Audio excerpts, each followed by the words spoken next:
Hello, and good morning. Welcome to day 15 of the 64 ways and 64 days to peace and nonviolence. The thought for today is reverence, reverence, reverence. So, I love the flower picture for today and I remember picking this one out. It's a dandelion that's growing up through like gravel in the like beside a brick wall, right? A lot of people might look at this dandelion and think, "Oh, you nasty little weed," but really, when you're in reverence, right, you can look at this dandelion and appreciate it for the beautiful flower that it is. Of course, I take it one step farther. Thank you so much. You shine as well. Thank you.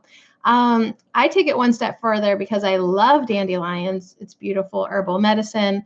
But I remember picking this picture out because I just thought I wish everyone could just look at this plant and feel reverence. So that's the thought for today, reverence. So lots of quotes here. And then we go deeper with Gandhi, right? As usual, it goes over my head a little bit, but it hits home today. So reverence for all life is fundamental to ahimsa, which that's the word that I probably say wrong. That means nonviolence. It is the ultimate rationale for nonviolence. For how can one willingly do harm to that which one has reverence? How can you hurt something if you have reverence? You don't, right? So, if you've got love for everything, if you have reverence for everything, it's very easy. It's very easy to be nonviolent then. So here's a quote from Albert Schweitzer. Good name. All right. He said, in the main, reverence for life dictates the same sort of behavior as the ethical principle of love.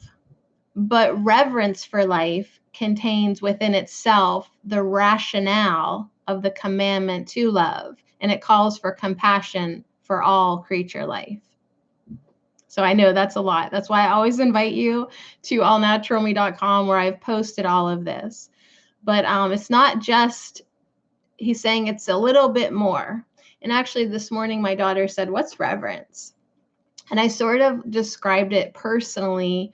It's like if honor and appreciation, like if you smash those two words together, that energy of honor and appreciation, that to me feels like reverence, you know? So Paula Ripple, she said, reverence is a virtue that prepares us well to belong to one another.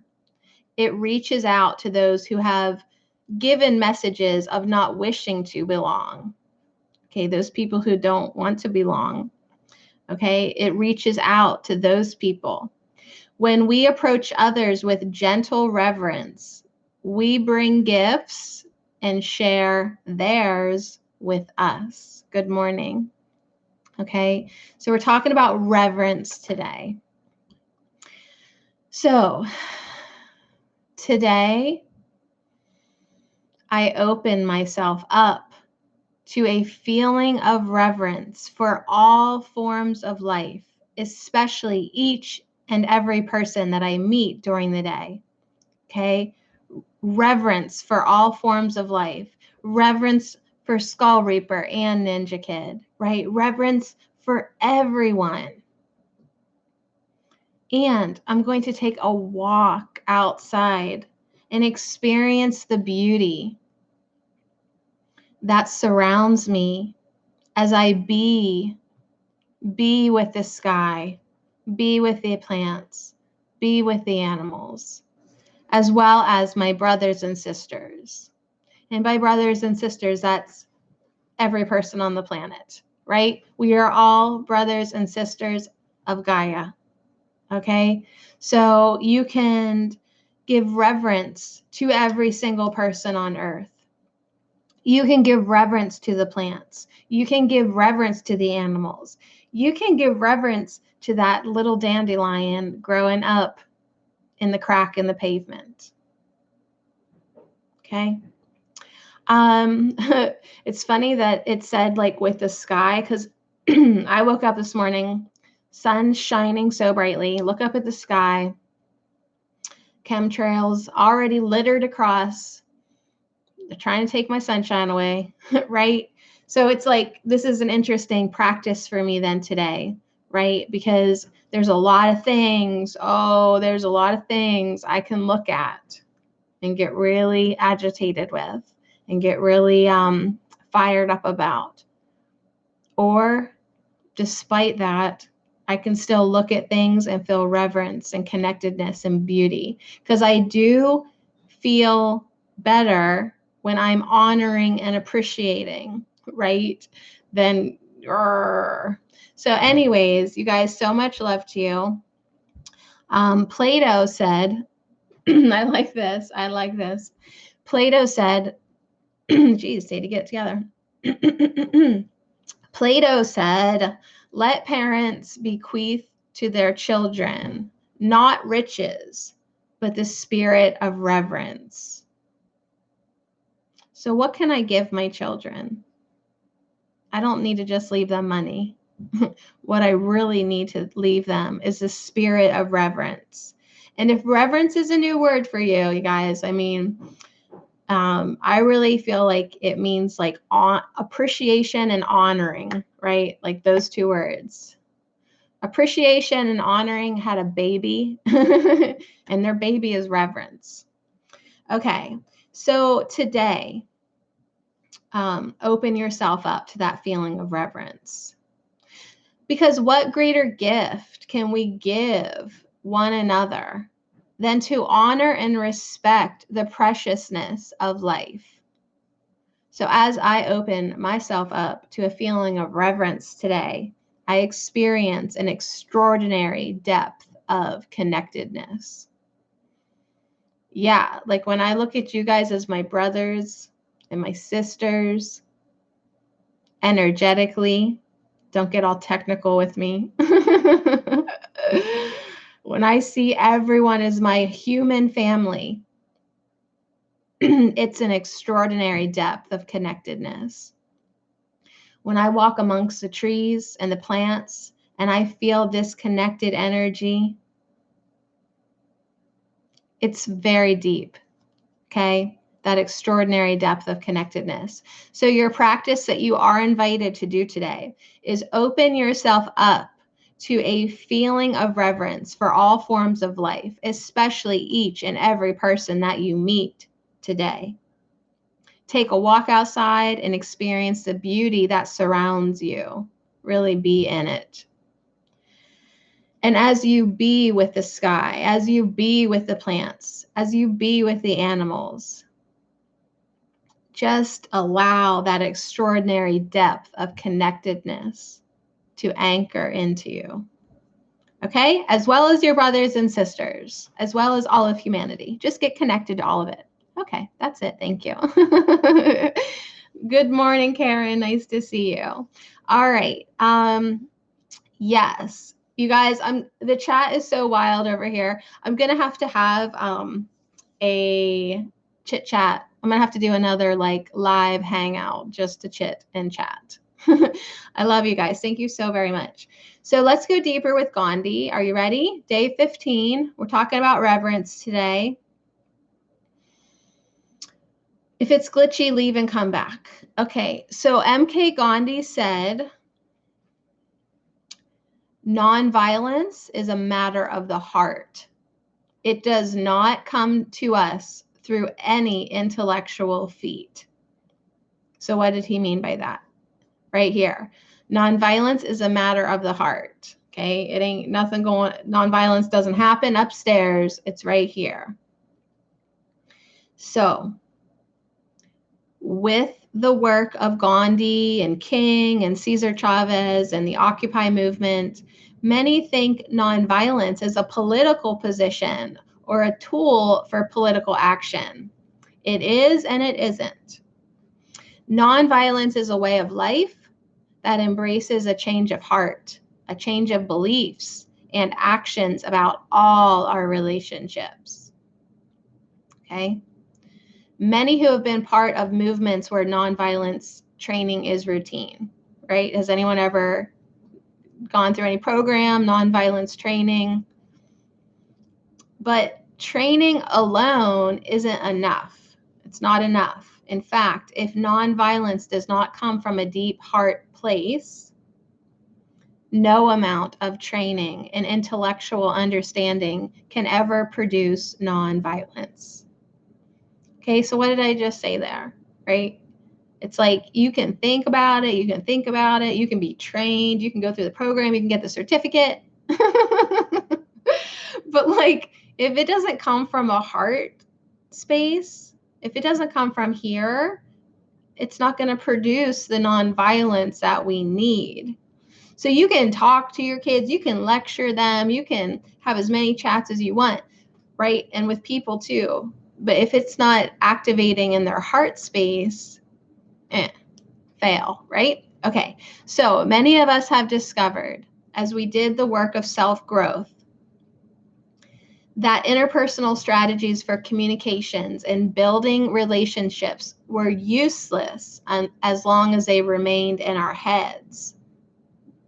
Only when we have embodied them and moved them down, right, that terrible 18 inches from our heads to our hearts, can they have any value, right? So it's like, hey, good morning, have a great day. So it's like you can think about it but until you move it down 18 inches into your heart space, right? It's just in your head. There's no value unless you move it down. So like them, nonviolent strategies for group action can only work when they come from the heart. So our job then is to embody love and nonviolence. Embody. Your job is to embody it. Okay? Embody love and nonviolence as the only tools necessary to the heart. Whatever tools the intellect may embody. Right? So let your mind do what it needs to do, but may your job be to start embodying love and nonviolence. Because the mind's going to do what the mind's going to do, right? You know it. What can you do? You can start working on your heart space. You can start embodying love and compassion and reverence. So the affirmative practice today, I will meditate on bringing nonviolence from my head into my heart, opening myself to feeling love and nonviolence, not just as an idea, but an embodied reality. So I don't want to just have it as an idea anymore. I want to have it as an embodied reality. In all my interactions today, I will check first with my heart before responding with my head. Before you open your mouth, before you respond with your head, check in with your heart. Check in with your heart. This is the path of nonviolence. So you guys, so much love to you. Let peace begin with me. Let peace begin with you. Okay? It's an inside job. It's a heart job. So I'm glad for us to come together in the mornings for the 64 days of peace and nonviolence to intellectually read over these and talk about it and like think about it, right? That's really great. Great for thinking about it. Next step is to embody it, okay? Because it's not the thinking about it that's going to create change in the world. It's the feeling about it. So that's what reverence is today for us. Feeling that connectedness to me, to you, to everyone in your life, to the animals in your life, to the animals in nature, to the plants, to the sky, right? Feel connected to the earth. Feel connected and feel reverence for all things. So one more intention to add on from agnt.org. Today, I will speak with kindness, respect, and patience to every person that I talk with on the telephone. And why don't we just add on in real life too? So even if you're not face to face with somebody, right? Even if you're only in someone's chat, if you're only on the other line of the phone, speak with kindness and respect and patience. Kindness, respect, and patience. So that's our intentions. Thank you so much. Have a great day. I'll be back again tomorrow morning. We're on day 15. I said yesterday, only 50 more to go. Whose idea was this? I love it. So anyways, thank you, Ninja Kid. Thank you, Skull Reaper. Thank you, Karen McKenter. Good to see you all. You guys have a great day. Feel that reverence, okay? I knew it, Skull Reaper. I knew it.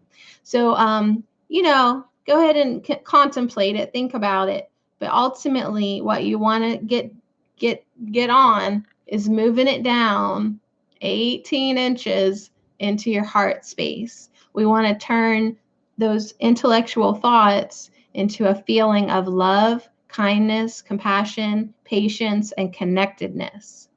Okay? Turn it into an experience, a reality, not just a thought. You guys, I love you so very, very much. Have a beautiful day. Sadie at All Natural Me. Come visit me. Come say hi on my page. Okay, see ya.